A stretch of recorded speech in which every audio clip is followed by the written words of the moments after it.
Amigos da metrologia, muito boa tarde. Sejam muito bem-vindos a esse encontro. Eu sou Celso Caronello, presidente executivo da Remesp, e hoje estarei com dois convidados que vão desenvolver o tema Segurança Química nos Laboratórios e Processos Industriais, a adequação ao GHS.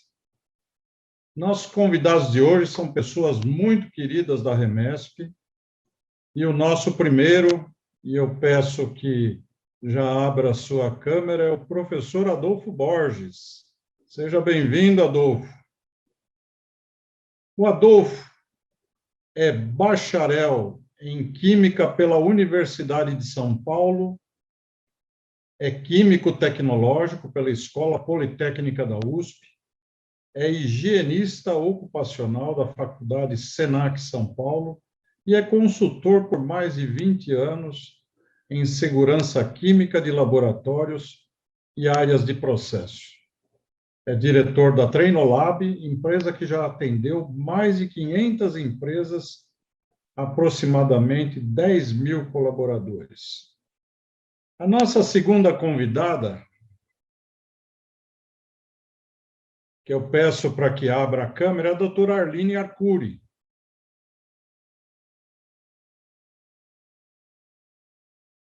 Boa tarde, doutora Arline. Seja muito bem-vinda. Boa tarde. A doutora Arline tudo certo. É bacharel e doutora em Química, pesquisadora na área de segurança e saúde dos trabalhadores. Participou de algumas reuniões do Fórum Intergovernamental de Segurança Química, onde se acordou a proposta do GHS, e vocês vão ter oportunidade de conhecer em detalhes. Desenvolve um projeto sobre os impactos das nanotecnologias na saúde dos trabalhadores e do ambiente. Seja muito bem-vinda, doutora Arline. Agora, desculpa, eu me ausentei um minutinho aqui da sala da transmissão. Seja bem-vindo, Adolfo. Eu já fiz a sua apresentação. Obrigado. Já fiz a apresentação da doutora Arline. Sejam muito bem-vindos nesse nosso webinar. Vocês fazem parte da família Remesp, né? E hoje tenho certeza que vocês vão realizar um bom trabalho aqui para os nossos convidados que estarão na nossa plateia, na nossa assistência. Bem, minha gente, esse webinar é uma iniciativa da Remesp e contamos com a compreensão de todos por eventuais problemas de transmissão, já que estaremos ao vivo pelo Zoom e também pelo canal da Rede Metrológica do Estado de São Paulo, no YouTube. E aproveito para dizer que todos vocês poderão rever esse vídeo, porque ele permanecerá durante um bom período para que vocês possam rever os pontos importantes dessas duas apresentações.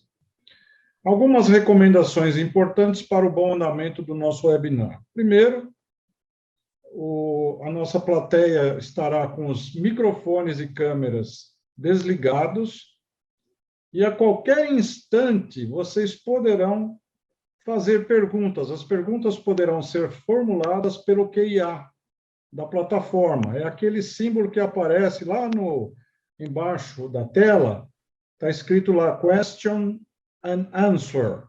E ali vocês poderão depositar a qualquer instante as perguntas de vocês. Os nossos apresentadores, né, os nossos palestrantes, à medida que o tempo for passando, já poderão já examinar essas questões e, ao final, todos estarão respondendo essas perguntas para que haja um melhor entendimento sobre o assunto que nós estaremos discorrendo hoje aqui. Muito bem. Então, eu vou passar a palavra para os nossos amigos, né? Mas, antes de tudo, eu queria falar um pouquinho, se vocês me permitirem, meus convidados, falar um pouquinho da Remesp, muito rapidamente. A Rede Meteorológica do Estado de São Paulo ela foi criada em 1998, portanto, este ano completando 23 anos, por um grupo de empresas, universidades, laboratórios, fabricantes de instrumentos meteorológicos, com o objetivo de disseminar a cultura da meteorologia para todos os setores industriais, de serviços e comércio, e também para a saúde. Afinal, nesses últimos 2 anos, nesse 1 ano e meio, a saúde foi muito contemplada com a meteorologia, principalmente para a preparação dos equipamentos que cuidaram aí dos nossos pacientes de Covid-19.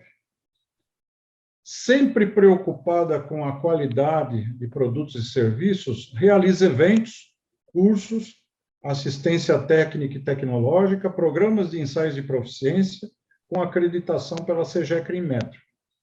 A Remesp também representa os interesses dos associados, das indústrias e laboratórios de calibração e ensaios, junto aos órgãos governamentais e associação de classe, em especial ao nosso Inmetro.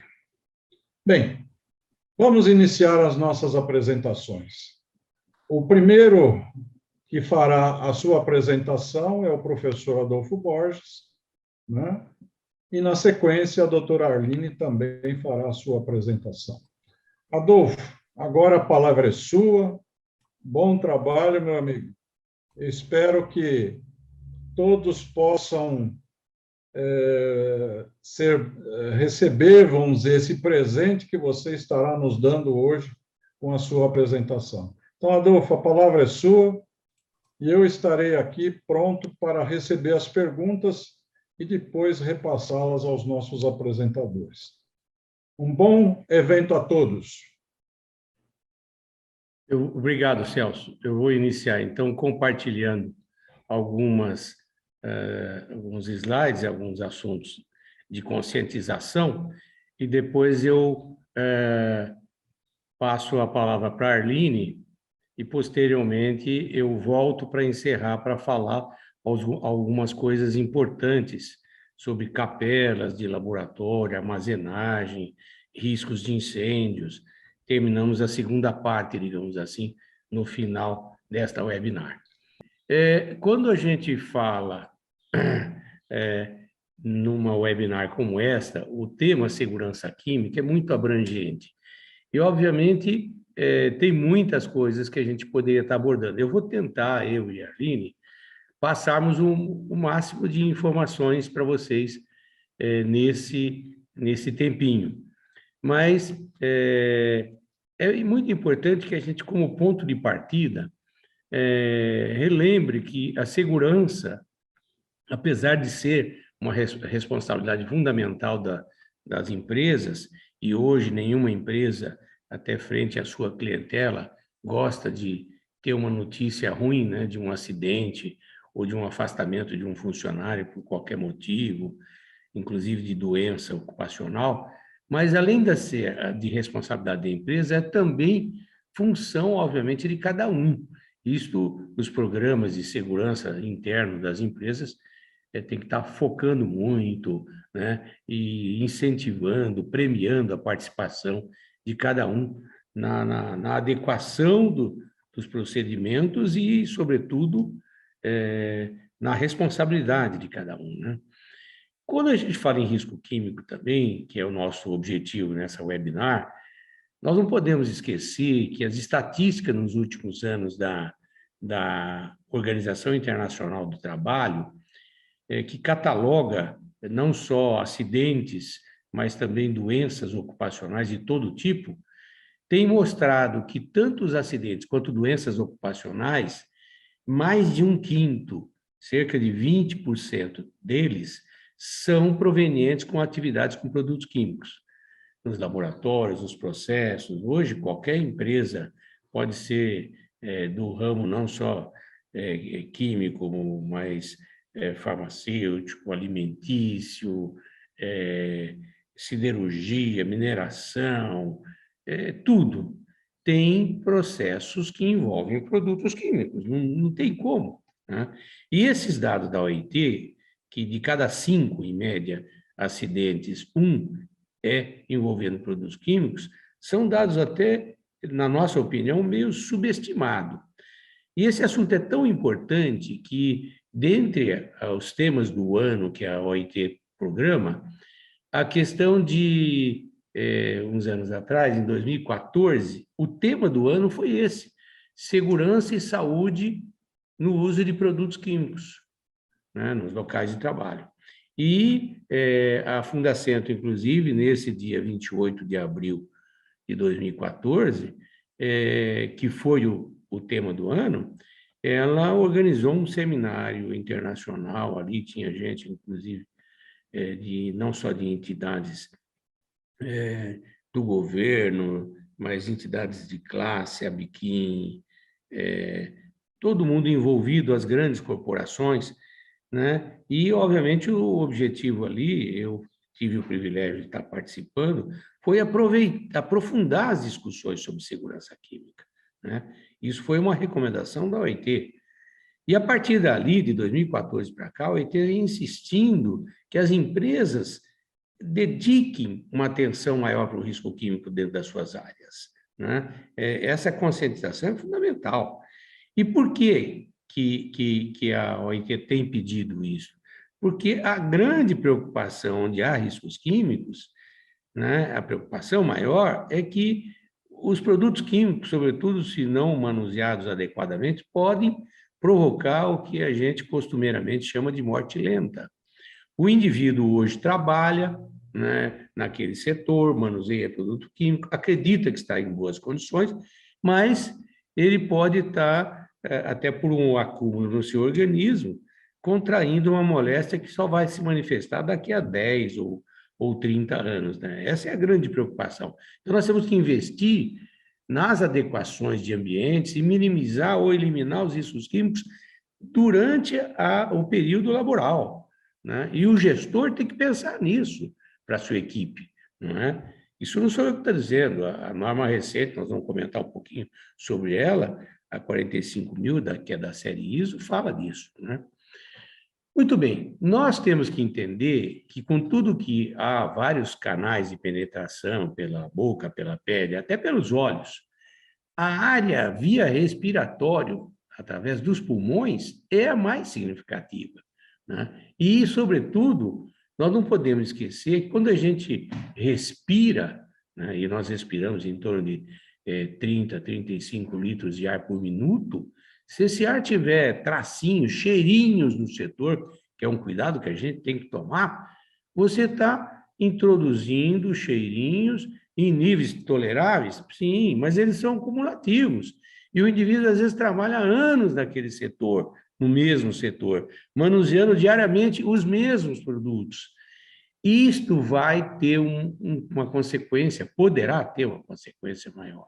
Por quê? Porque a área disponível do pulmão, somada à área inteira dos alvéolos, que são microbolsinhas, né, ela totaliza 70 metros quadrados. Esse cálculo estimativo já é conhecido há muitos anos. Agora, a pele, por exemplo, nossa, e que está protegida com as nossas vestimentas, ela tem em torno de 2 metros quadrados, né? Então, a área disponível para o ar que nós respiramos é muito maior, e o que é pior, a película do alvéolo é uma pele muito mais fácil de ser atravessada por vapores, por gases contaminantes presentes no ar que respiramos do que a própria pele. Então, a via respiratória é muito importante. Tanto é que os limites de tolerância que são utilizados no Brasil, aqueles em que as nossas NRs não atualizaram, são muito usados no da CGIH, né? Que normalmente é atualizado a cada ano, cada 2 anos. 2020, por conta da pandemia, não aconteceu, mas acabou sendo disponibilizado esse ano a versão de 2021. Os limites de tolerância só consideram basicamente a via de absorção como sendo a respiratória principal, né? E esses limites de tolerância, o próprio nome está dizendo, são limites em que o organismo pode tolerar, sem sofrer, a princípio, danos consideráveis à saúde do trabalhador. E a gente tem aqui alguns exemplos, né? Vamos pegar, por exemplo, aqui na mesma unidade, né? Em ppm, tanto para breves exposições, até 15 minutos, e a publicação da CGH, quem conhece sabe disso, tem essas duas alternativas, essas duas publicações. Se o indivíduo tiver a exposição à acetona, ele tem realmente, o tempo todo é 250 o limite de tolerância. Agora, se ele vai tirar uma amostra no processo, por exemplo, ele pode se expor a uma concentração maior, porque ele vai estar um tempo muito breve, né? 15, em torno de até 15 minutos por jornada de trabalho. Agora, obviamente, quanto mais baixo, comparando aqui uma acetona com um ácido acético, né? Ou mesmo com um clorídrico, quanto mais baixo esse limite de tolerância, mais nocivo à saúde é, né? Mais tóxico é o produto, né? Eu saliento aqui, eu incluí propositalmente aqui o cloroforme, veja, o limite de tolerância dele é relativamente baixo. Nos laboratórios, a gente ainda tem muito frequentemente o uso não só de cloroforme, mas de outros solventes clorados que podem ser facilmente eliminados, e esse é um das coisas que a gente tem que perseguir nos laboratórios, substituindo a metodologia analítica, né? Não adianta vocês... Os solventes clorados provocam câncer hepático. Não sou eu que estou dizendo, isso está há 15 anos no portal da IARC, essas informações. Então, a gente tem que estar perseguindo essas melhorias, essas adequações, né? Como é que a gente pode estar reduzindo tanto os riscos de acidentes como doenças, né? Rapidamente, alguns detalhes. Primeiro, mantendo a ordem e a limpeza dos setores, propiciando isto, treinamento, conscientização, isso é fundamental. Uma área bagunçada é meio caminho andado para as coisas acontecerem, né? O laboratório, desde a sua concepção, ele tem que ser ter um layout bom, com a menor circulação possível, a sequência mais lógica de atividades, né? Porque, normalmente, você circulando muito, você está com frascos de reagente, com utensílios, né? Na maior parte, vidros na mão, isso aumenta as chances de acidente, né? E a renovação do ar, né? Hoje, a grande parte dos laboratórios, lastimavelmente, o ar-condicionado é um ar como se fosse de um setor administrativo. Tem que ter uma renovação. Senão, às 4, 5 da tarde, você vai ter uma concentração muito mais rica do que tinha no início da manhã, né? Nas áreas de processo, áreas abertas favorecem, né? Exaustor, é muito comum se colocar essa renovação via exaustor, ele bota o exaustor lá no canto, lá em cima, longe dos procedimentos. Não, hoje os bons sistemas de renovação de ar que fazem exaurir, tem que captar o seu contaminante muito próximo do procedimento do produto químico que está sendo manuseado, percebe? Então, são detalhes já que tem que estar sendo concebido e planejado na concepção quando você projeta um prédio, quer de laboratório, quer de processo produtivo, né? Não esquecemos de disponibilizar sempre as FISPs atualizadas para que os colaboradores tenham informação sobre aqueles produtos que eles utilizam, não é? Isso ajuda muito. É preferível você ter isso tanto em pastas quanto com o eletronicamente, no sistema intranet da empresa, né? E isso é muito importante. Os treinamentos, né? Você treinando com as atividades, quer de técnicas analíticas, etc., treinamento de conscientização, de formação, de educação, hoje é fundamental. As empresas estão investindo muito em treinamento, e, sobretudo, em treinamentos externos. E você traz a experiência de consultores externos, com exemplos, às vezes, né? Não só em segurança, mas em termos de formação, de educação, até ética e técnicas analíticas, técnicas de procedimentos, para manusear o produto químico também em boas condições. E uma coisa que ajuda muito é a comunicação dos riscos. não é só a sinalização dos locais. Tem gente, às vezes, que diz, não, mas esse local realmente tem o risco de explodir, tem o risco disso, tem o risco de escapar aquilo, de quebrar o outro, ainda mais em laboratório, trabalha muito com vidraria, né? Mas todo mundo sabe que aqui tem esse risco. Você navega nos sites de sinalização de segurança disponíveis, né? E não encontra. Não, bola, junto com o apoio da segurança no trabalho, hoje a gente tem uma meia dúzia de fornecedores bons, idôneos, que têm, inclusive, interesse de desenvolver uma sinalização específica, porque aí ele coloca no site, no portal deles. Não vai custar mais caro. Então, é uma negligência quando, às vezes, a equipe do laboratório, ou mesmo o gestor, ou o profissional da segurança, não, olha, mas você teve no treinamento, você sabe que tem isso, então não precisa sinalizar. Não. Na minha opinião, nós temos que sinalizar, até em respeito àqueles que estão passando de outro setor também, né, que não atuam sempre ali. E a comunicação de risco também passa pelos rótulos das soluções.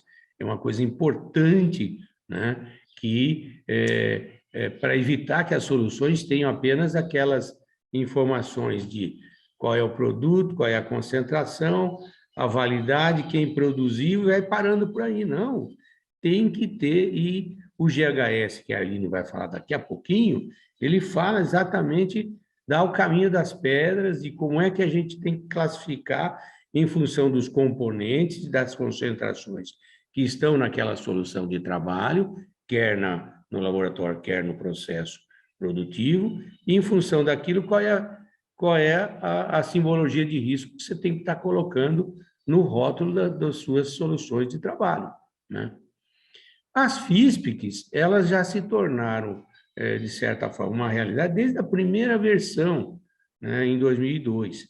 E depois que veio o GHS, ali por volta de 2010, aí surgiram várias versões, foi dividido em 4 partes. A Aline vai falar um pouquinho sobre a importância dessas partes, né? Uma delas vai tratar justamente da classificação de riscos dos produtos químicos e a outra tratar da rotulagem, né? Quer de produtos puros, quer das misturas, que são a grande maior parte das atividades que a gente tem no laboratório. E sempre essa FISP em português, para facilitar, né, a compreensão, não ter dúvida nenhuma da interpretação de qualquer colaborador, quer do processo ou do laboratório. E eu queria, antes de passar a palavra para a Arline, para ela reforçar essas partes do GHS, eu queria comentar um pouquinho o quanto é importante, dentro de um sistema de gestão, nós termos alguns detalhes e dicas. Por que você tem que ter um plano de atividades anual? Por quê? Isso já é para atender as normas. A própria NR1, que está sendo reformulada, englobada com a NR9 do PPRA, as próprias normas de qualidade, você pega não só a 9.000, a 17025, a empresa não precisa estar certificada com uma norma para poder seguir a recomendação. Não é só aquela que está certificada que tem que manter a sua certificação e que obedece. Não, são recomendações aplicáveis de modo geral, úteis, não é? E essas normas ajudam a inspirar, a elaborar esse plano. Mas, muitas vezes, um gestor do laboratório, com a participação da sua equipe, acaba montando lá 10, 15 itens nesse plano de ações, com os objetivos, coloca o valor estimativo lá de cada item e tal, mas aí acaba não passando ou cortando alguns itens. Por quê? Porque a justificativa, às vezes, não é consistente. A grande dica é o seguinte: não se vale apenas você, gestor, ou quem está participando e que ajuda o seu coordenador da área a montar esse plano anual, procure, além das justificativas técnicas, né, ou porque aquele produto aumentou a demanda no uso do meu setor, ou porque o limite de tolerância, por exemplo, foi mexido, ou porque o sistema de exaustão nosso está precário por esse ou aquele motivo, a demanda aumentou. Então, além dessas justificativas normais, procure também incluir dados de literatura que ajudam, mas muitas vezes a gente consegue ter um upgrade nessa justificativa, fisgando alguma frasezinha que está lá ou na política da própria empresa, política de segurança, não é só para pôr na portaria, como postura da empresa e a divulgação da seriedade, da ética dela, não. É também para fazer cumprir internamente. Às vezes até se recomenda em alguma reunião de diretoria que se passa a partir de tal época, olha, para atender tal recomendação que houve lá no semestre passado ou no ano anterior, etc. E considerando, aí você põe a justificativa técnica.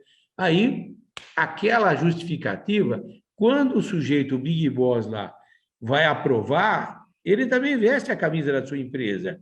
Ele não vai negar, dificilmente ele vai negar. Então, muitas vezes se corta itens porque não está suficientemente embasada ou com justificativas consistentes. Agora, nós temos que fazer isso, tudo aquilo que vai visar o quê? Uma melhoria contínua.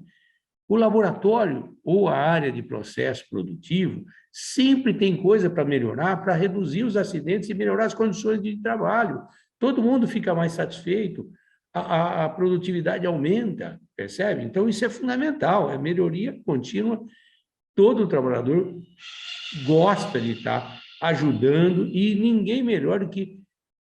Eu sempre digo isso aqui, está recomendado nessa norma nova, gente. No final de 18, essa norma está um pouco apagada por causa da pandemia. Já houve internacionalmente a aprovação da ISO 14.000, perdão, da ISO 45.000. Nós já tínhamos a série 9.000 da qualidade, a série 14.000 do meio ambiente, mas a 45.001, ela foi inclusive publicada pela BNT, a versão brasileira, vai tratar dos sistemas de gestão de saúde e segurança ocupacional, SSO. É isto que importa, muitas vezes, para a gente melhorar a segurança nos nossos locais de trabalho. E ela faz uma série de recomendações que eu ressaltaria aqui. Primeiro, é a consulta, a participação de todas as pessoas do setor. Até uns anos atrás, era comum, quando alguém queria fazer uma reivindicação, um DDS, alguma coisa. Não, olha, registre isso aí, passa para o Guilherme, que aí ele leva a sua sugestão na próxima reunião de CIPA. Vai chegar lá distorcida, não rola, pode rolar, mas é mais difícil. Então, a norma já fala isso, é importante ouvir todas as pessoas, e ninguém melhor de quem usa aquele produto químico naquele setor, daquele jeito, que quando ele aquece, que quando ele abre para tirar uma amostra, quando ele faz isso, ele sente um cheirinho mais acentuado, ele sente que aquilo poderia estar melhorando. Ninguém melhor que executa a tarefa para estar pensando numa sugestão de melhoria, de adequação.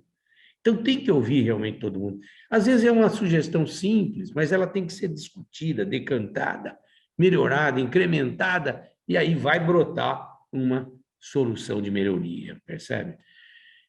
A norma também recomenda que haja processos efetivos que não só identifiquem, mas controle os riscos que vão preservar a segurança e a saúde ocupacional.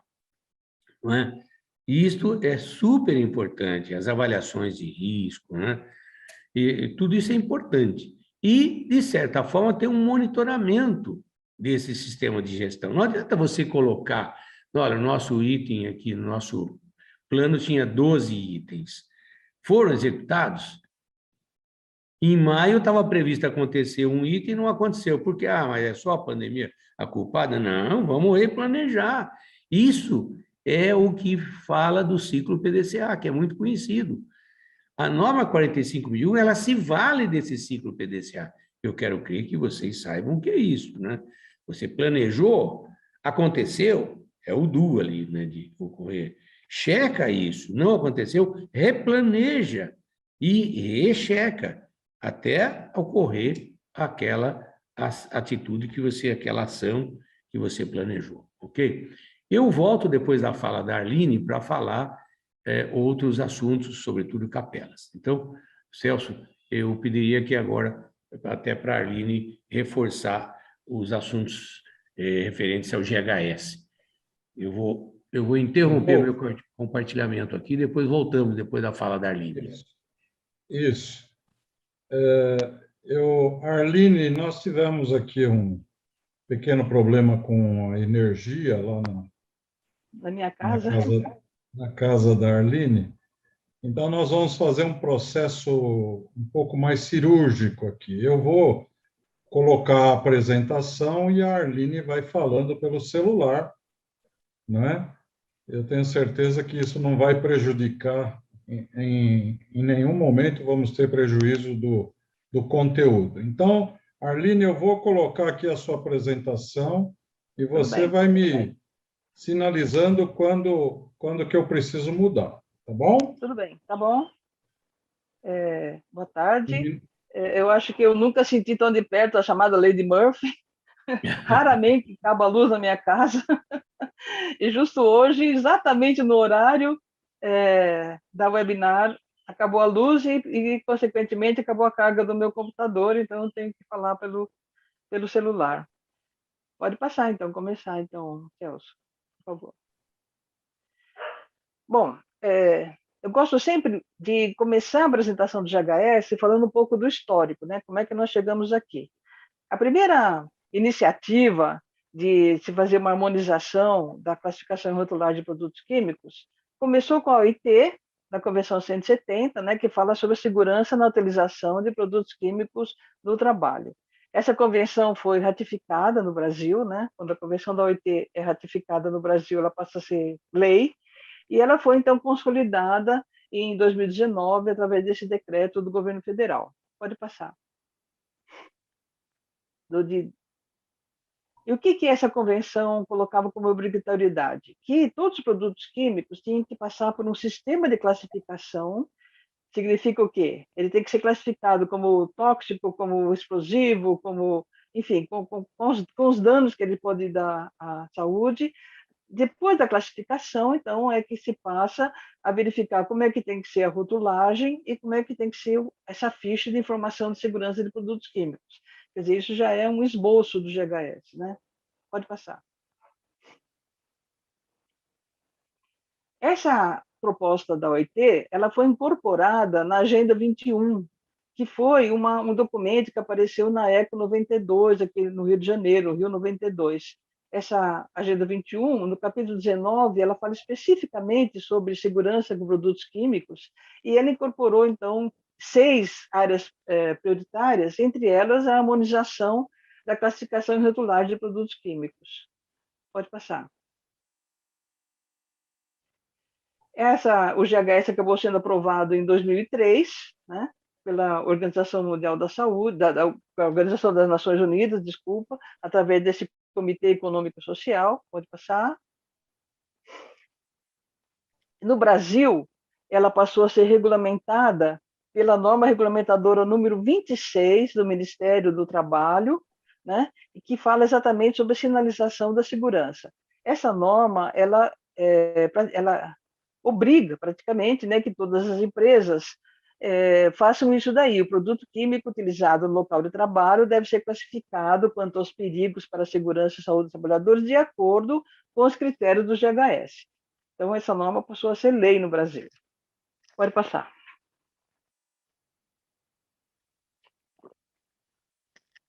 E se alguém quiser conhecer detalhes dessa norma, ela está disponível no site da Biquim, né? Existem a Biquim, ela traduziu toda o GHS internacional e disponibilizou isso em 4 normas que podem ser consultadas gratuitamente pelo site da Biquim. Basta se fazer uma inscrição e você tem acesso a uma dessas normas aí, tá? Pode passar. E afinal, o que é GHS? O GHS é uma sigla, né, que vem do nome em inglês, né? Não vou me arvorar falar o nome em inglês, mas o G vem de Globally, o H vem de Harmonized e C vem de Chemicals, né? Então, o GHS System, desculpa.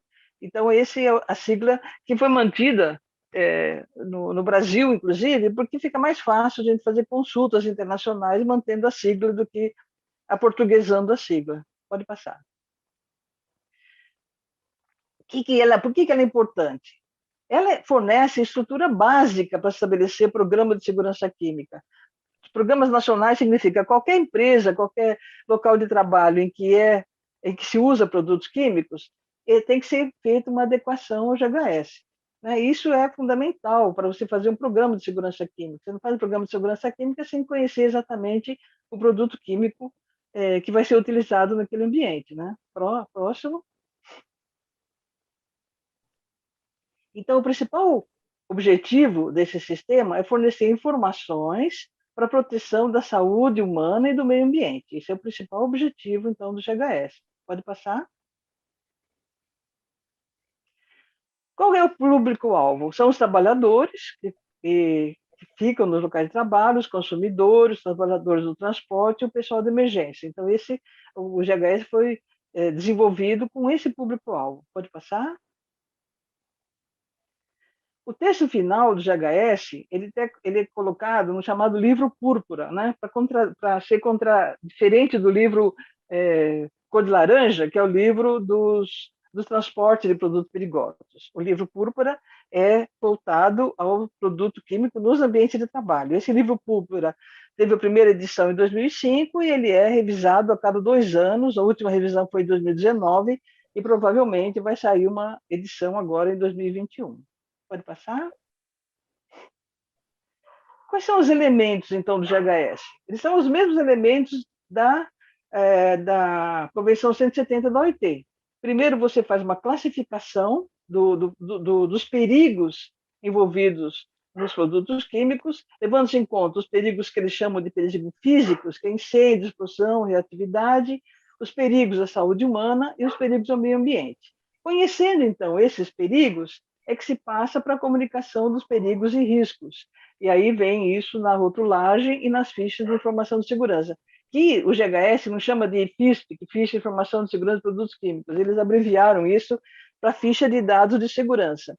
Então, a gente passa, embora na tradução da Biquim foi mantido o nome que a gente é mais conhecido no Brasil, né, como FISP, é importante vocês saberem que, se forem pesquisar na literatura, na internet, alguma informação, vocês têm que procurar por esse nome, Ficha de Dados de Segurança, que é um nome mais utilizado aí nos outros países. Próximo. Então, a classificação ela é baseada no que a gente chama de perigo do produto químico, que em inglês essa palavra é hazard, e não tem uma tradução apropriada para hazard em português, né? O que se convencionou traduzir a palavra hazard por perigo. Eu não gosto muito disso, porque perigo, para a gente, na nossa linguagem usual, tem uma característica de perigo iminente, né? Não só daí que é perigoso, mas não é essa a característica do hazard. Hazard é uma coisa mais intrínseca das propriedades do produto químico. Em todo caso, essa é a tradução que a gente vai utilizar, porque é a que é usada em todos os textos em português, até em espanhol, eles traduziram hazard por perigo. Então, eles são dados disponíveis, são aplicados para a classificação tanto de substâncias como de misturas, e um dos objetivos do GHS é permitir uma autoclassificação. O que significa isso? Eles, quando fizeram o GHS, tinham a intenção de que todos os locais de trabalho as pessoas poderiam com facilidade fazer uma autoclassificação, que não é bem assim, né?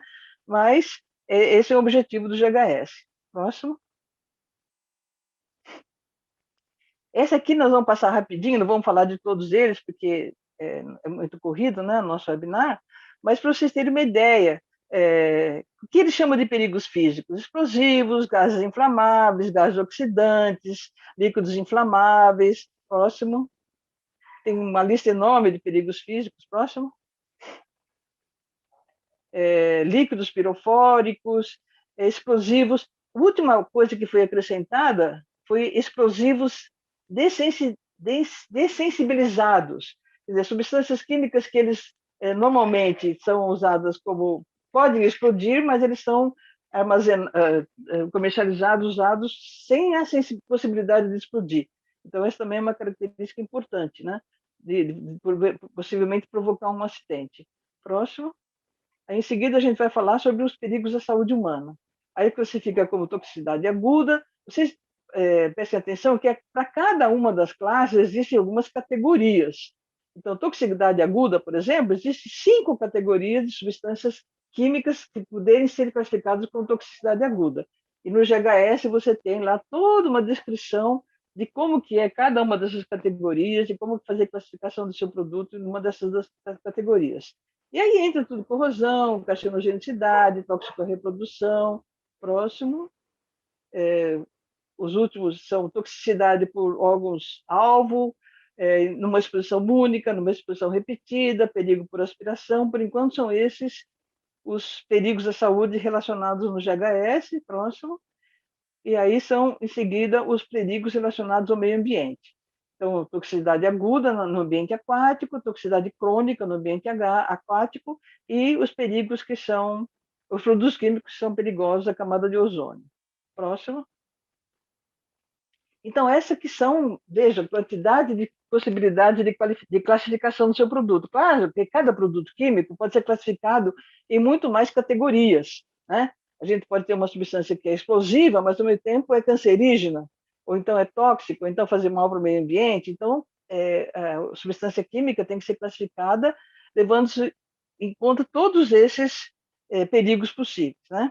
E o GHS também propõe uma classificação para misturas, né, que são produzidas no laboratório, ou às vezes alguma coisa que vem já com impureza na sua comercialização, né? Por exemplo, aí na tabela seguinte, próximo, a gente vê a lista que eles colocam como valores de corte. O que é isso? Quando você vai fazer uma ficha de segurança de um produto, por exemplo, uma mistura, você tem que ver se a substância, se algum dos componentes, por exemplo, tiver no estado puro uma toxicidade aguda, se ele tiver na mistura numa proporção maior que 1%, a mistura toda passa a ter a possibilidade de ter uma toxicidade aguda. Então, ele tem que ser um produto que tem que ser declarado na ficha de informação de segurança.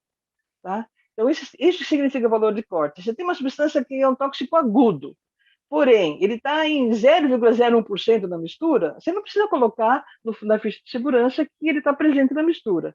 Essa aqui é a obrigatoriedade que o GHS coloca como limites de concentração de contaminantes, né, para você definir as substâncias que são importantes de serem colocadas na ficha de segurança para uma mistura. Próximo. Bom, então, depois de você fazer essa classificação, a gente passa para a comunicação do risco. A comunicação de risco se dá por todos esses elementos. Você tem um símbolo, que é chamado de pictograma, você tem uma palavra de advertência, se for necessário, você tem frase de perigo, frase de precaução, e, além dessas coisas do rótulo, o GHS coloca também a necessidade de fazer essa ficha de dados de segurança, né, que corresponde, então, ao FISP. Próximo. O GHS adota esses 9 símbolos, né, para serem colocados no rótulo, e chama atenção só para uma coisa: esse símbolo da caveirinha, que é um crânio com os ossos cruzados, eles estão restritos pelo GHS apenas para substâncias que são tóxicas agudas. Né? Substâncias tóxicas, por exemplo, que são cancerígenas, ela não é usado mais esse símbolo da caveirinha, é usado o símbolo que está mais à esquerda de perigo à saúde. Próximo. Nesse slide seguinte, existe essa especificação. Então, esses ossos cruzados só usa para toxicidade aguda e para as outras situações a gente usa os outros símbolos, né? Perigo no meio ambiente, é esse peixinho com essa árvore sem folhas, esse peito explodido, né? Eu acho um símbolo meio estranho, mas enfim, foi adotado pelo GHS, é que é reservado para substâncias que são cancerígenas, mutagênicas, teratogênicas, e aí também tem os símbolos de explosivo, né, de corrosivo. Próximo. Bom, então, a comunicação do risco, como a gente fez aqui abreviadamente, se baseia no rótulo e na ficha de informação de segurança. Próximo. Desculpa, informação do perigo. O que o GHS exige que você coloque no rótulo? A identificação do produto, claro, o fornecedor, o pictograma do perigo, a palavra de advertência, as frases de perigo, as frases de precaução e, se for necessário, algumas pictogramas de precaução. Próximo.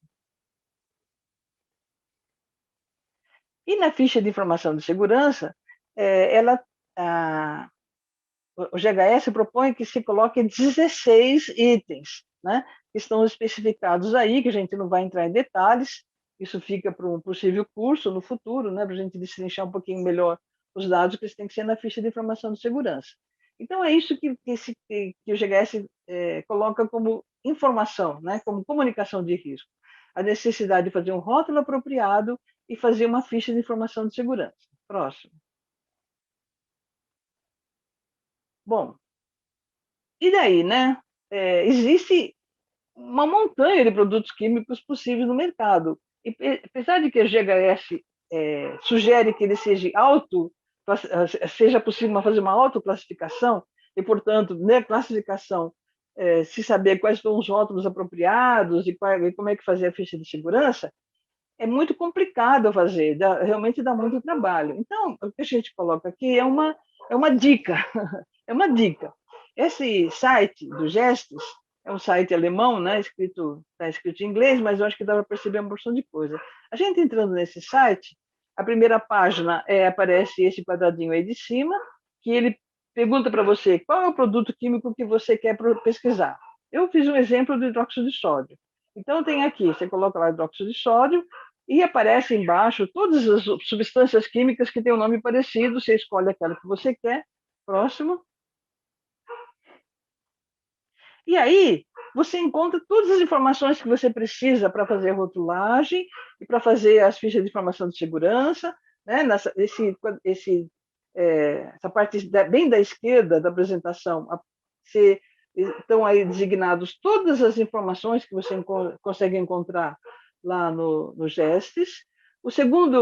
A segunda tabelinha é especificamente sobre a rotulagem. Então, o que está colocando lá? Quando você usar o hidróxido de sódio, aqui nós estamos falando de hidróxido de sódio puro, o que é importante colocar no rótulo? Que o hidróxido de sódio é corrosivo. Inclusive, nos gestos aparecem as sugestões de frase de segurança e frase de perigo. Por que é interessante isso? Por que se fala em harmonização internacional de classificação e rotulagem? Porque esse H sente alguma coisa que aparece para esse produto químico, aí está escrito em inglês. Mas se você for na tradução para o português que a Biquim disponibilizou, não precisa você fazer a tradução do inglês. Basta você saber que precisa colocar essa frase H e a tradução dela aparece automaticamente na ficha, na norma da Biquim. Isso acontece para qualquer país do mundo, por isso que se fala que a coisa está harmonizada, né? Mesmo que você compre um produto em chinês, se ele parece com esse H alguma coisa, basta você ir na norma traduzida que o significado em português vai ter o mesmo significado do termo em inglês, né? Então, por isso que ele é harmonizado. E também, na última tabelinha, o GES já dá sugestões de misturas, né? A partir de que concentração você tem que classificar a substância como corrosiva, com os vários níveis, né, de classificação de substâncias corrosivas. Então, essa é uma dica, né, para vocês. A gente espera, se der o curso, a gente aprofundar bastante isso, dar vários exemplos, mas é só para mostrar para vocês que há a possibilidade da gente fazer de ter essas informações já, vamos dizer assim, mastigadas, né, em alguns sites internacionais. Eu não conheço sites em português que já trazem esse tipo de coisa, né? mas a gente pode pegar alguma ficha de segurança de produtos químicos que alguma empresa já fez, alguma empresa de confiança, e se basear naquilo também. Mas é interessante a gente usar esses sites oficiais, né, que são bastante conhecidos internacionalmente, e isso já ganha para a gente um bom caminho para a gente poder fazer as nossas classificações, as nossas fichas e as nossas rotulagens, tá bom? Então, isso é resumidamente. Próximo. Acho que esse é o último slide. Obrigado pela atenção. Esse é uma apresentação do que é o GHS. É claro que a gente teria que aprofundar muito mais, mas nesse tempo exímio do webinar, eu espero que a gente tenha feito essa apresentação de forma satisfatória. Obrigada. Muito obrigado, Arline, foi perfeito. Eu acho que conseguimos, né, fazer Conseguimos. as Apesar dos adversidades. percalços.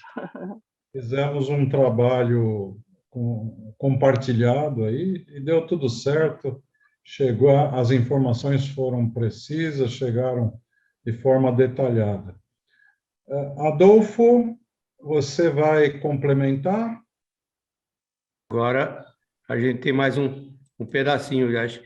Eu não sei qual é o tempo que você tem aí, mas tem coisas Fique importantes ainda para a eu gente. tenho todo o tempo do mundo. É muito importante o GHS, até porque há uma grande dificuldade dos gestores de laboratórios estarem realmente falando de como colocar as simbologias de risco nas soluções.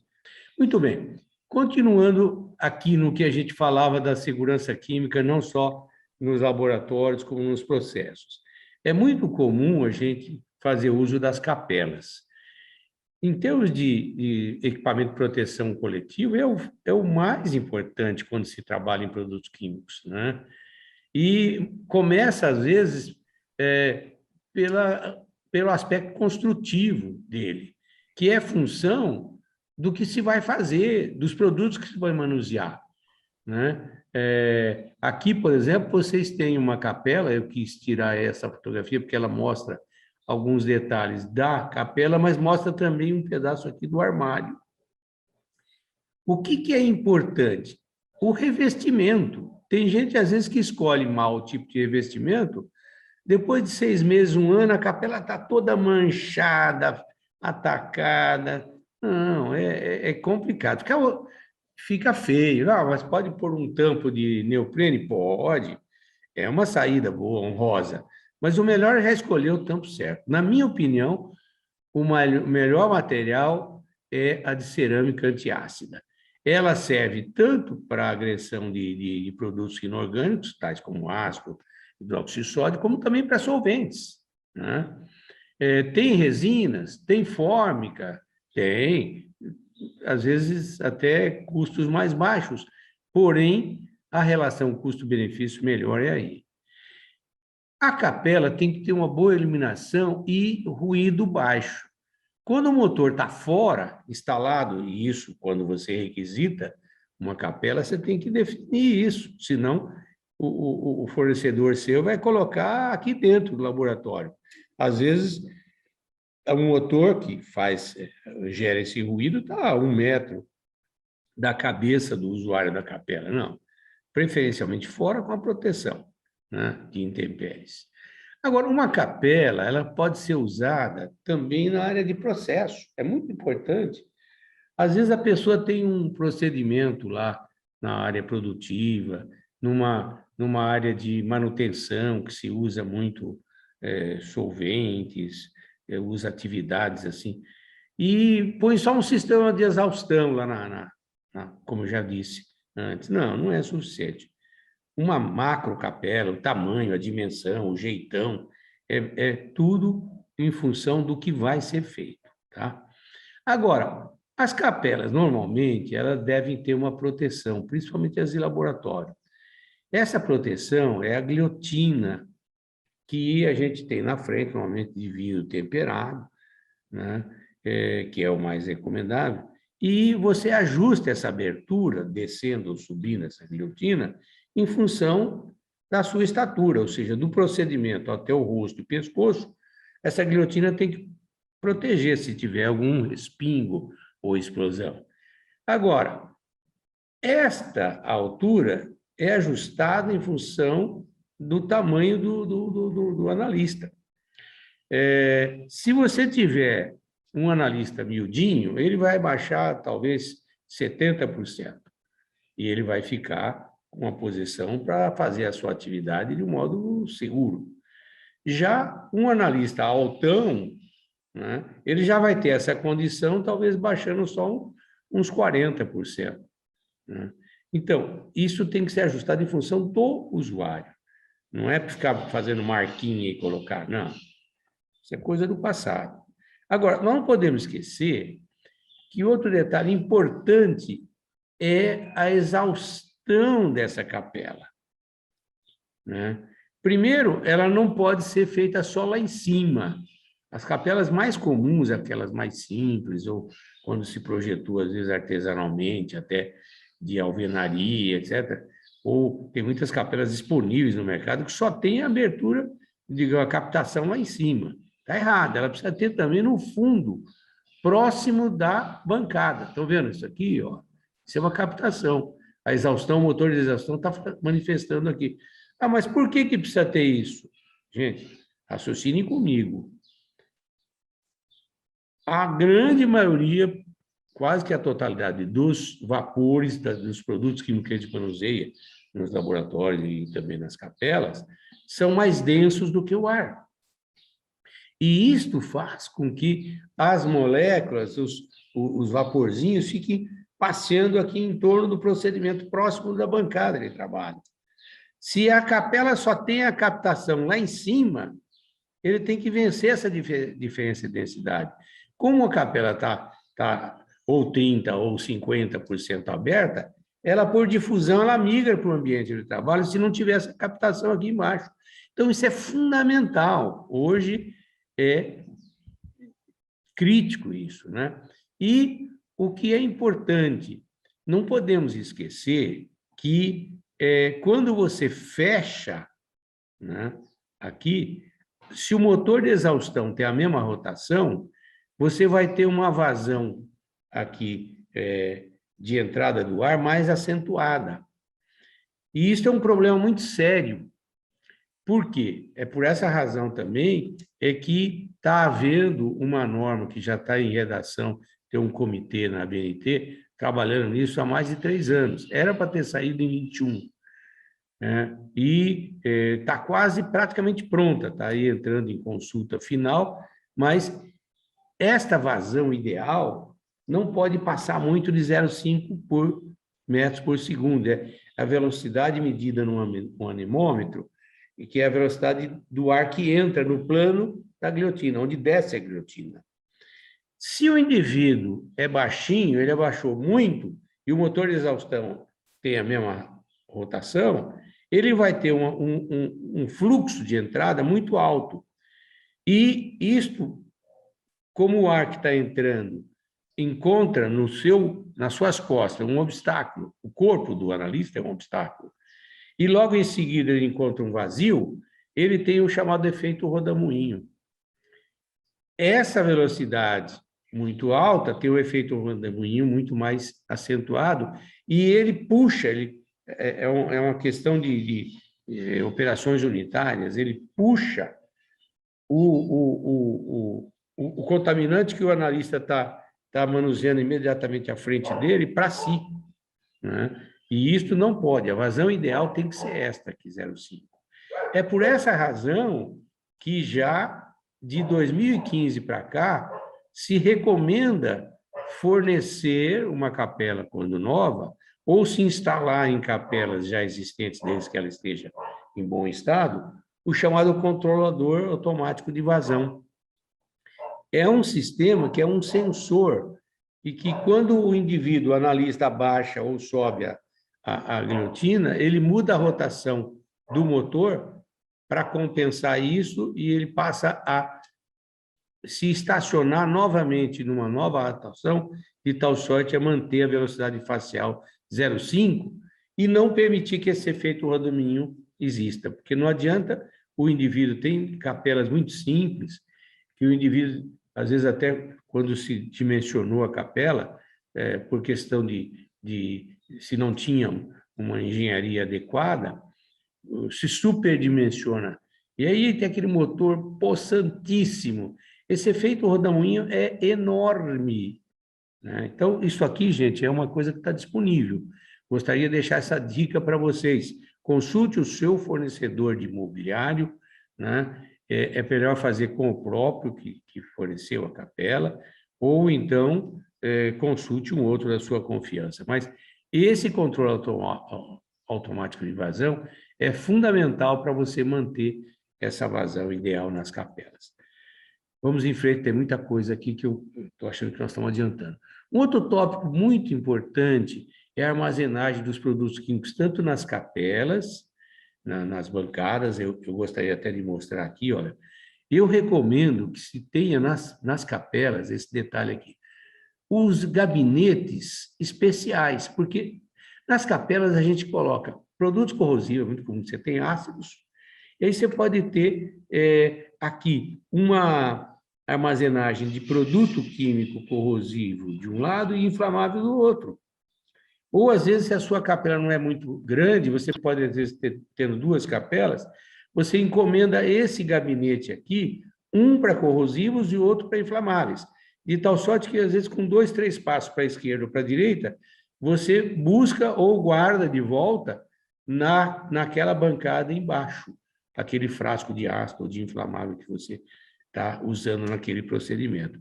Então, é muito importante você ter esses armários especiais, que é muito comum. Se você tem um armário normal de madeira com dobradiça comum, esses produtos, às vezes, atacam as dobradiças e começa a danificar a cada ano, 2 anos, tem que reformar esse gabinete, né? Então, tenha armários próprios.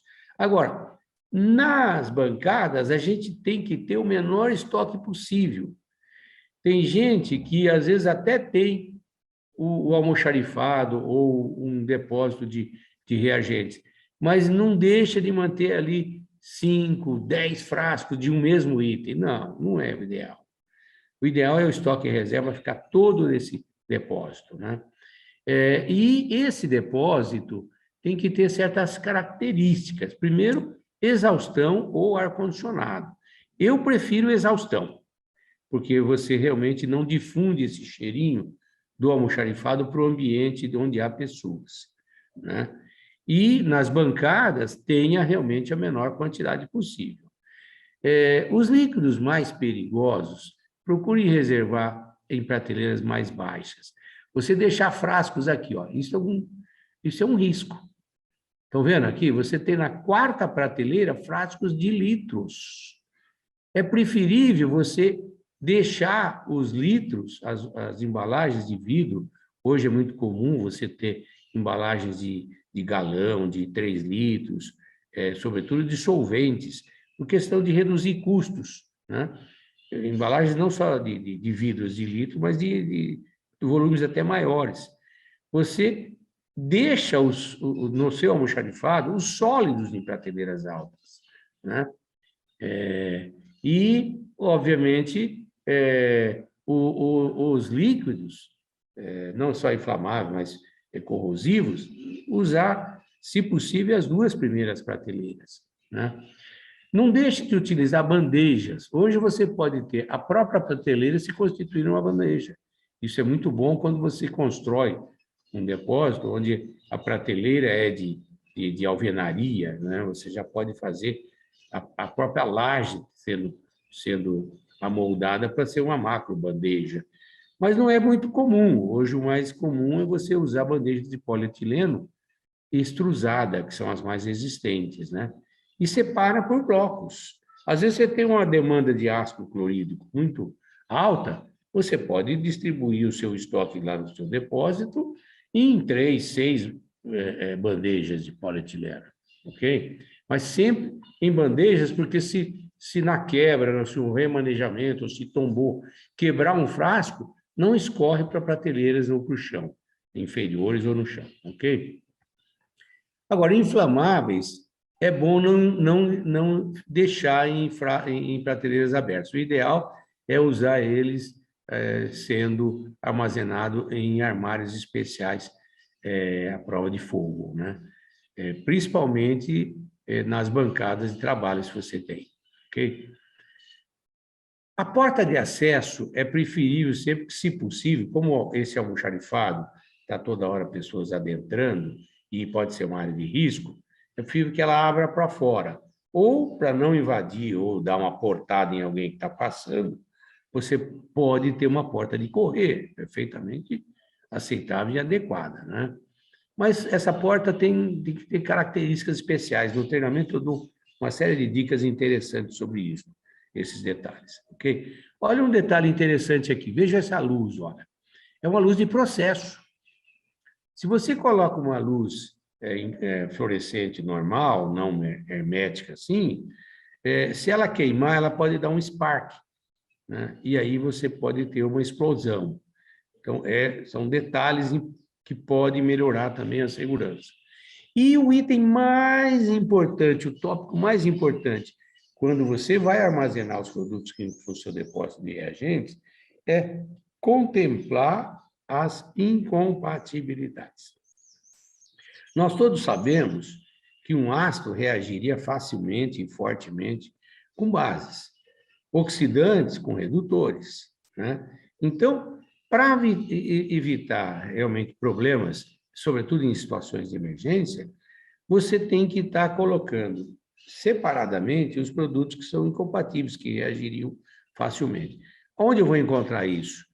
Na FISP de cada produto. Lá você tem um dos tópicos, daqueles 16 que a Aline rapidamente falou, um deles é reações perigosas. Então, você vai ver com que aquele reagente, aquele produto, reagiria facilmente. Isso é uma informação que está na FISP, ok? E aí, então, você coloca separado. Tem gente que coloca, por exemplo, o ácido acético glacial junto com ácido nítrico, ácido sulfúrico. É um erro, é uma incompatibilidade. Por quê? Um sulfúrico com um nítrico são ácidos oxidantes.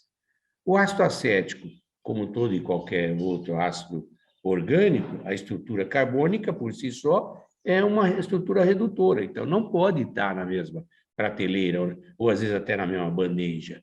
Tá? Pode estar com o clorídrico na mesma prateleira? Pode.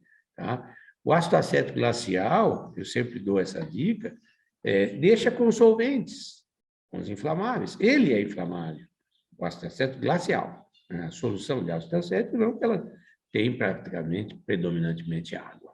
Né?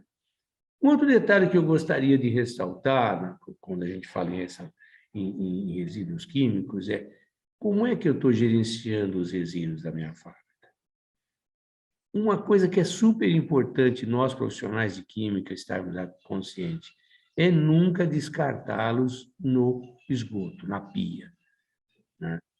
Tanto na área de processo como na área de laboratório. Gente, nós temos aqui na fábrica uma estação de tratamento de efluentes muito boa.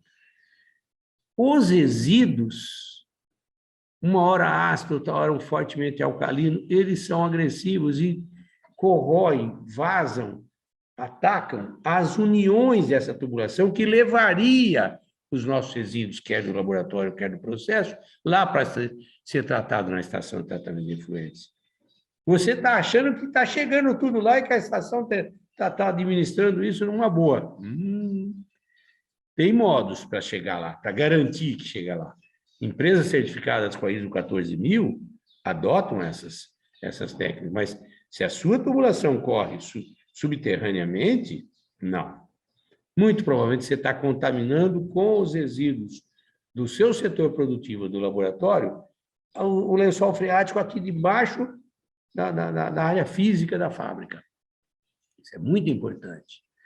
Hoje é comum, às vezes, se descartar, inclusive na pia, restos de análise que contendo crômio. Qual laboratório que não tem dicromato de potássio? Algumas análises que usam mercúrio, sais de chumbo, né? São metais pesados. Mas se a estação de tratamento não vai tratar. Ela vai tratar, não. Ela vai diluir e vai entrar dentro dos parâmetros que o CETESB aceita. O órgão ambiental do seu estado, se você não for paulista, percebe? Não. Não. Você está descartando e você está propiciando que os seus filhos vão comer um peixe mais contaminado. Meu, segrega isto, não libera metal pesado na sua pia.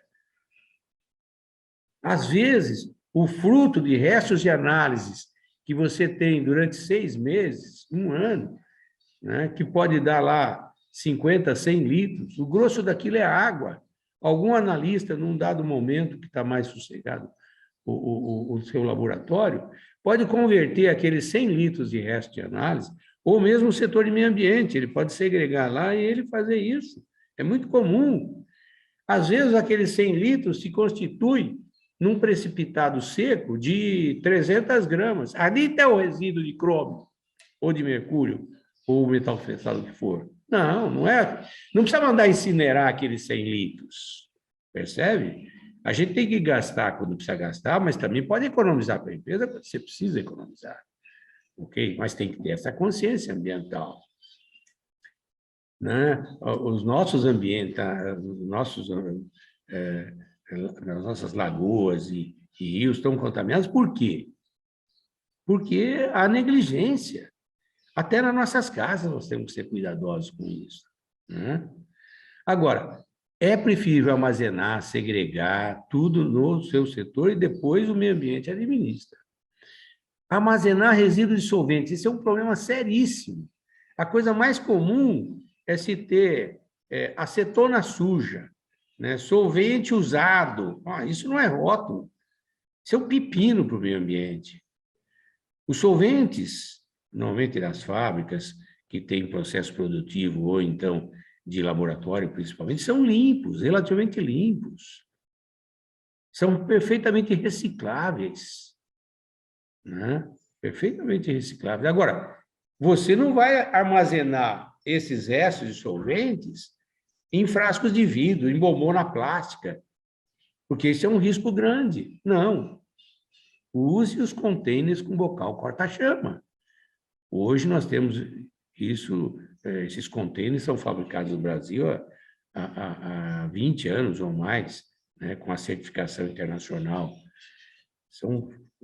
É uma maneira segura que você tem. Agora, eu canso de ver, às vezes, laboratórios, sobretudo que tenham uso intenso de HPLC, os solventes sujos, usados, armazenados em bombona plástica. E, não, mas o meio ambiente ele veio uma vez por semana, mas fica lá uma semana ou mais. Se acontece algum acidente ou início de incêndio, cada bombona plástica daquela, ou cada recipiente que você tem de vidro de 3 ou 5 litros, é uma bomba em potencial que você tem de um inflamável. Então, armazenar inflamável enquanto está na sua área de trabalho, sempre em containers com bocal corta-chamas. Os frascos, resíduos, por exemplo, de frascos usados, isso é muito comum. A gente vê testemunhos dos setores de meio ambiente que mandam incinerar os frascos de ácidos, de solventes e reagentes, todos que são usados no laboratório. Gente, você pode reciclar, o reciclador leva. Se você der condições, ele leva. Vamos lá. Derramamento produtivo não é para acontecer sempre, mas olha, gente, nada de areia e serragem. De 20 anos para cá, você tem que usar absorventes. O absorvente que tem que fazer parte desse kit, que tanto a área de laboratório como o processo produtivo precisa ter, um bom kit é que tenha principalmente vermiculita, é um material, é um minério quase de graça. E com a vantagem que a vermiculita, ela tem a aplicação tanto para ácidos, como para bases, como para inflamáveis. Qualquer tipo de produto químico que derramou, a vermiculita atende. Só que é bom também ter um pouco de manta de polipropileno, né? E dos 3 tipos. Aí sim, você vai deixar a bancada de trabalho ou o chão que derramou aquele produto químico igualmente limpo e seco como estava antes do derramamento. É muito importante se você teve algum derramamento de inflamável, gente. Tem que tomar muito cuidado. Às vezes você tem do lado, na mesma bancada, ou no chão, um equipamento energizado. Tem que tirar ele da tomada, desliga mesmo, porque qualquer faiscamento elétrico pode gerar um início de incêndio na sua área, se o líquido que derramou é inflamável. E, por fim, uma preocupação que a gente tem que ter é quais têm sido as causas que têm levado a incêndio, tanto em laboratórios como em áreas de processo. E, obviamente, sabendo as causas, evitar, né? Esse incêndio aqui aconteceu relativamente recente, isso foi publicado. Era um laboratório de uma das unidades lá da Universidade Estadual de Londrina, que é uma universidade bastante conceituada no Paraná, né? E essa explosão aconteceu e iniciou um incêndio que deu um prejuízo enorme, né? Agora, veja, você precisa estar manuseando inflamável, veja o que você tem na volta, não pode ter equipamento elétrico ligado. Tem que estar atento a isso. Se você tem um estoque bastante grande de inflamáveis, além de usar aqueles armários especiais, a segurança do trabalho tem 2 fabricantes disso, sabe? Usa também os containers, como falávamos agora há pouco, principalmente para descarte.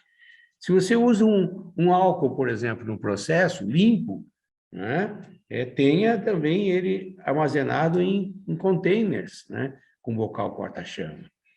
Isso é fundamental. As instalações elétricas têm que ser dimensionadas com bastante folga. Uma das coisas que tem levado a início de incêndio em áreas industriais e em laboratórios é porque vai se sobrecarregando a rede. Isso é ruim, né? Aumenta a amperagem e aí dá um curto ali e começa um incêndio. Tomadas também, diferenciadas por cores. Elas hoje, de uns 7 anos para cá, que são padrões, elas são idênticas. E, muitas vezes, as pessoas têm a mesma cor, não precisa pôr etiqueta, não. Deixa as vermelhinhas reservadas para 220, voltagem mais alta. E a voltagem 127, ou vulgarmente chamada de 110, deixa as branquinhas. Isso favorece muito, não precisa etiqueta, a etiqueta cai, não é? Cuidado com as linhas de utilidades. É comum nos laboratórios, sobretudo, e mesmo às vezes em processo, você ter linhas de GLP, acetileno para alimentação do absorção atômica, hidrogênio, que é explosivo para alimentação de cromatografia a gás.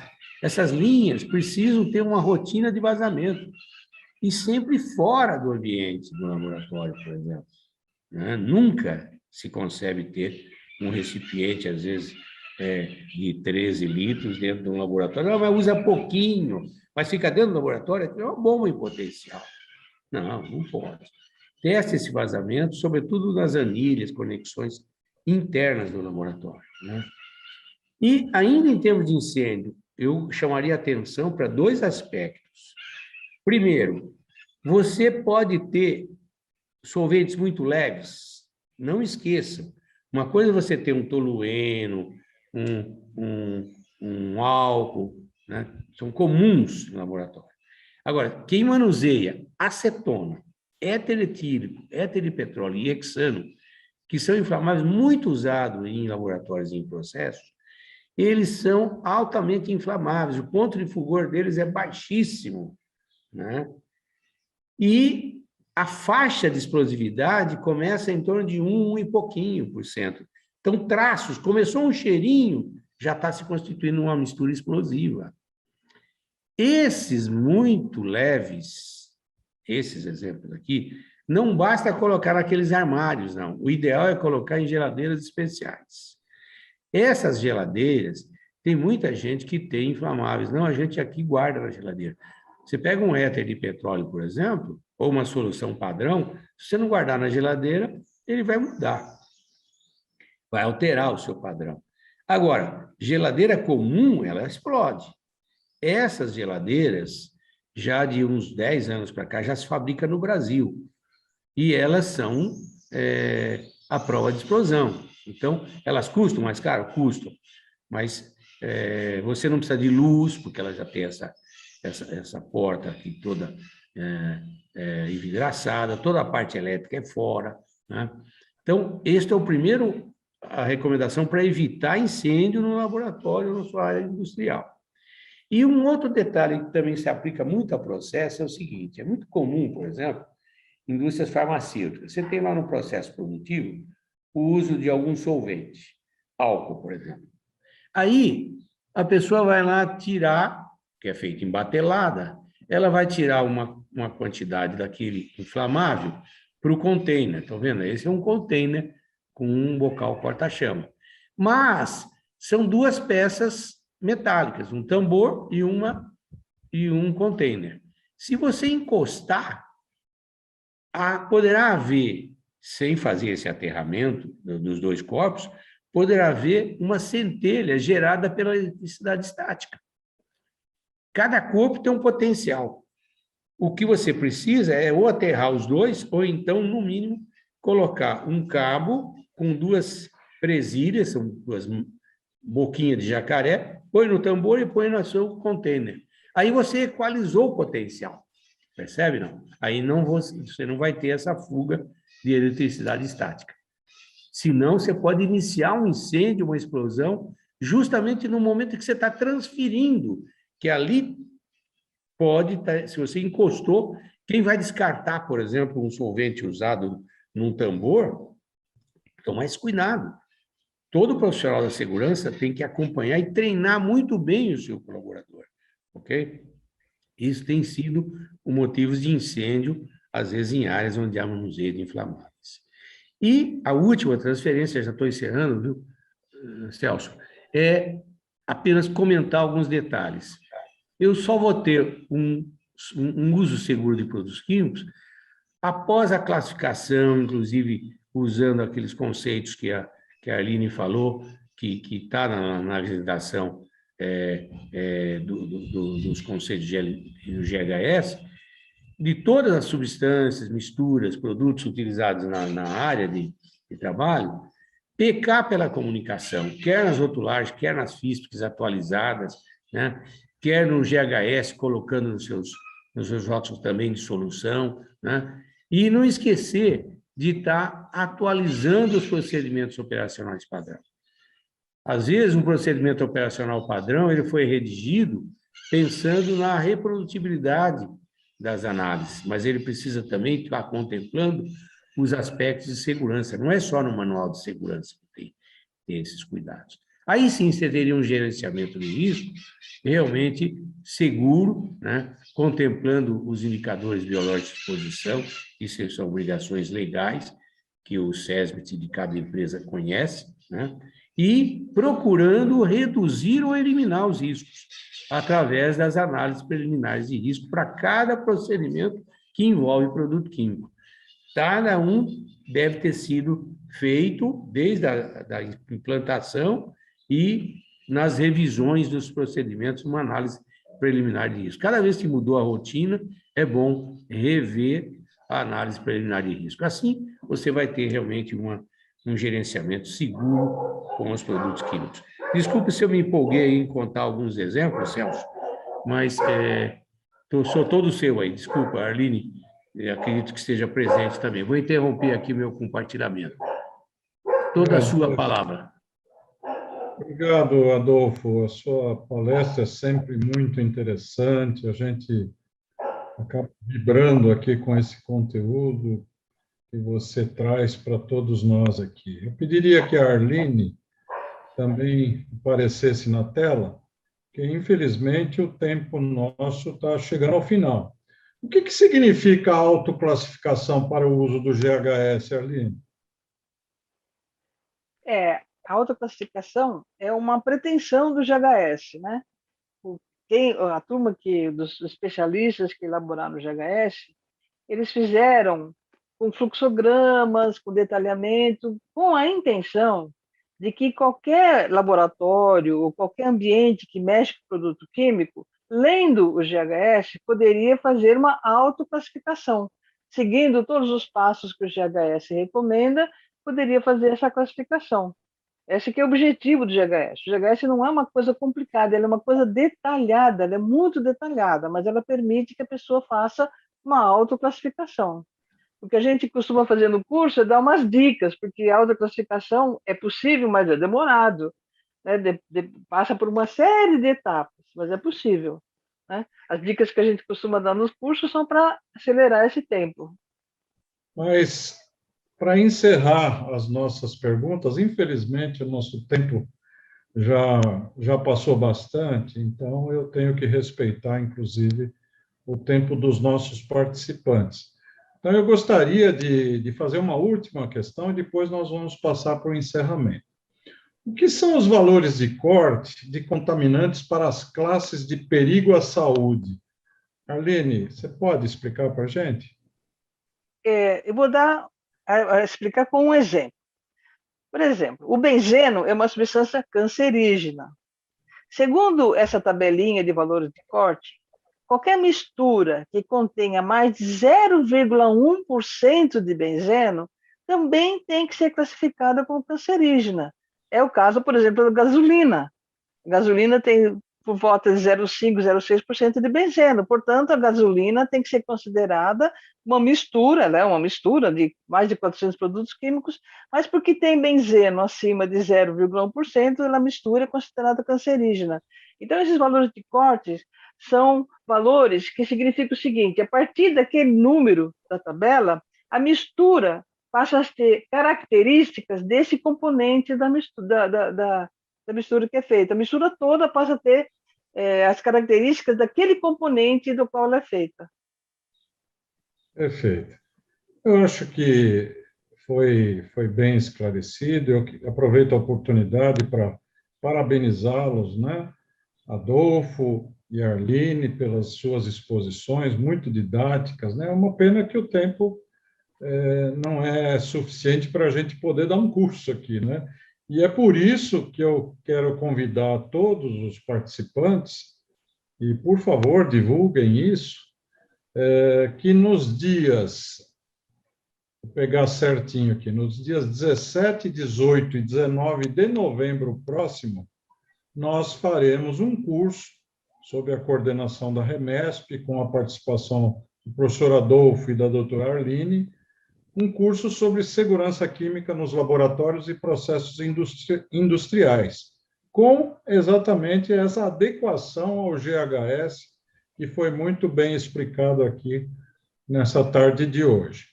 Então, antes de finalizar e passar a palavra para os nossos convidados, para suas considerações finais, eu quero agradecer, né, a todos os participantes, todos aqueles que tiveram participação não só pelo Zoom, mas também pelo YouTube. Então, minha gente, eu encerro a minha participação, mas antes eu gostaria que o Adolfo fizesse as suas considerações finais e também a doutora Arline, para que a gente possa fechar em definitivo esse excelente webinar que eu tive a oportunidade de assistir aqui hoje com pessoas tão importantes. Adolfo. Sim, eu gostaria apenas de ressaltar aos gestores de laboratório e de processo que estão presentes que uma das dicas que eu tenho insistido muito é quando as pessoas querem minimizar os seus riscos nos ambientes que manuseiam produto químico e principalmente criar instalações mais adequadas, sugestões de adequação, é fazer um rodízio da sua equipe. Hoje, em laboratório, isso é super crítico.